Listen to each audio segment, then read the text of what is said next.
September 1940. London burns but does not surrender. Hitler has just suffered his first defeat. The Royal Air Force has denied him the skies, and the invasion of Britain has been postponed indefinitely, but on the other side of the map, he is already eyeing a new target. A territory so vast that no army in history has ever conquered it completely.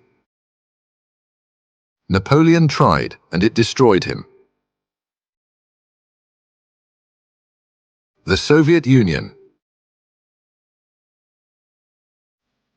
And on the far side of the world, an island empire is secretly preparing the most audacious attack in naval history. Within months, 3 of the most powerful nations on Earth will be dragged into the fire.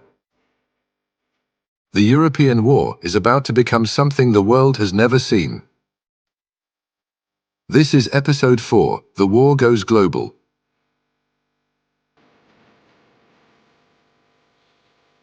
To understand what comes next, we must go back to a book written in a prison cell in 1925. In Mein Kampf, Hitler had already told the world exactly what he intended to do. Germany's future, he wrote, would not be won in colonies overseas, but in the East, Lebensraum. Living space, Ukrainian farmland to feed the Reich, Caucasus oil to fuel his tanks and planes, and the total destruction of what he called his mortal enemy. Soviet communism, the pact signed between Hitler and Stalin in 1939, was never peace. It was only a strategic pause. In December 1940, Hitler signs Directive No. 21, codename Operation Barbarossa. The plan was breathtaking in its arrogance. Crush the largest country on the planet in a single summer campaign. 5 months, the generals calculated. Kick in the door, Hitler told them, and the whole rotten structure will come crashing down.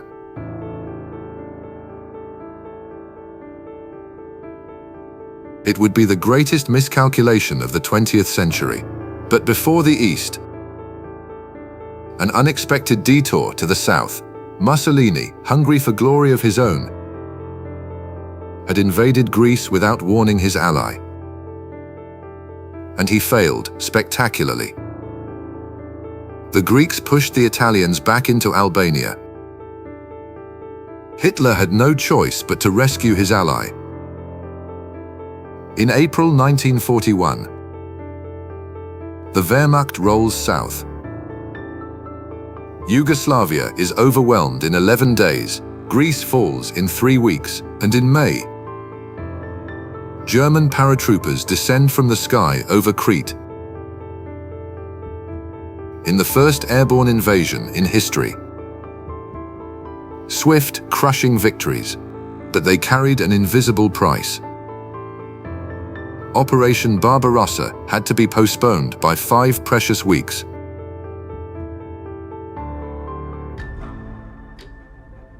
Five weeks that will decide the fate of the world.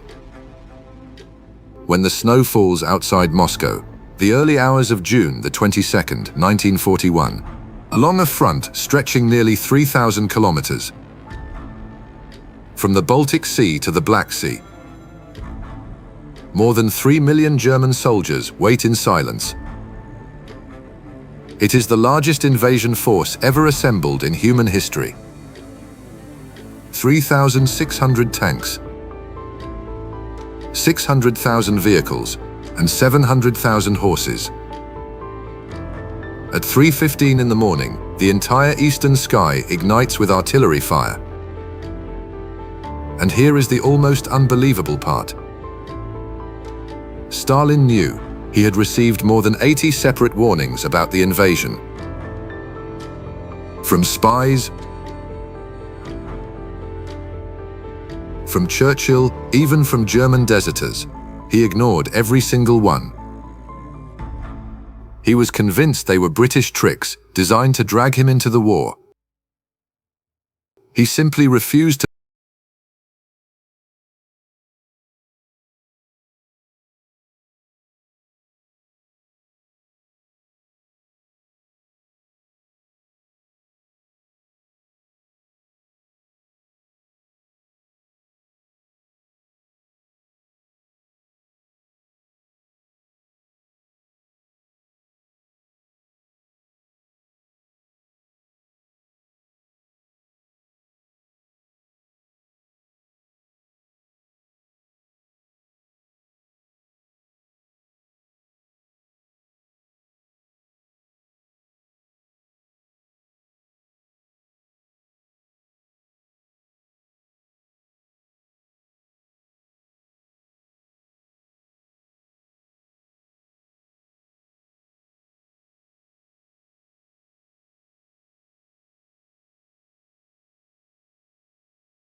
The blizzard, they strike. The exhausted, frozen German line shatters and falls back. For the first time in this entire war, the Wehrmacht is retreating. The legend of German invincibility dies in the fields outside Moscow.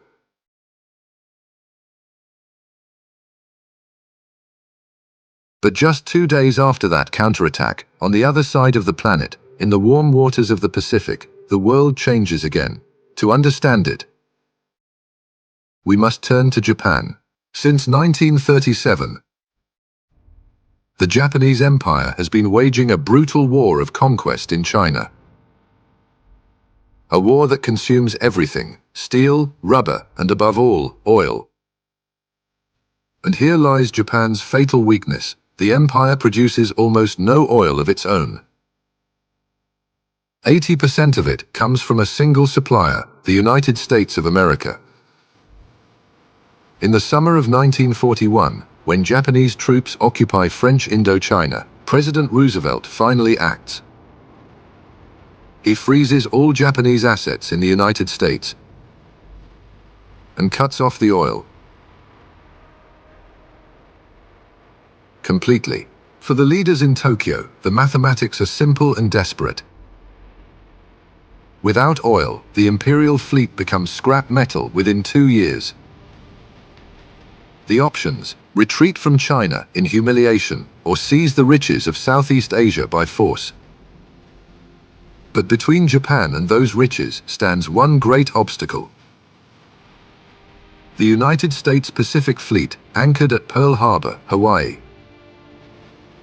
Admiral Isoroku Yamamoto, who studied in America and knows exactly what its industry can do, is against this war. "I can run wild for 6 months," he tells the Prime Minister, "but after that, I promise nothing." But if war is coming anyway, Yamamoto insists it must begin with a single devastating blow. Destroy the American fleet in one morning, and hope America loses the will to fight. It is a gambler's plan.